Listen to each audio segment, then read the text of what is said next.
এই চাঁদা দে। কিসের চাঁদা দেবো ভাই? আরে কিসের চাঁদা মানে বুঝছ না কে চাঁদা? না চাঁদা দে। চাঁদা নাই।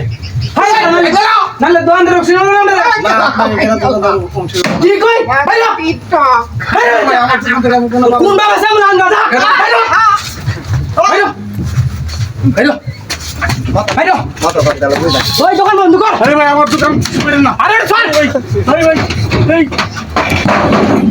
দোকান বন্ধ কর। চাঁদা দিব না মানে আমাদেরকে চাঁদা দিব না কি কই দোকান বন্ধ কর যা কোন সামনে যা ভাই শুন দোকান বন্ধ কর বন্ধ কর দোকান বন্ধ কর চাবি কো আপনার সমস্যা কি তা? এই কত কবে সব দা চাঁদা দিব না আমাদেরকে চাঁদা দিব না মানে চিন্তা করছো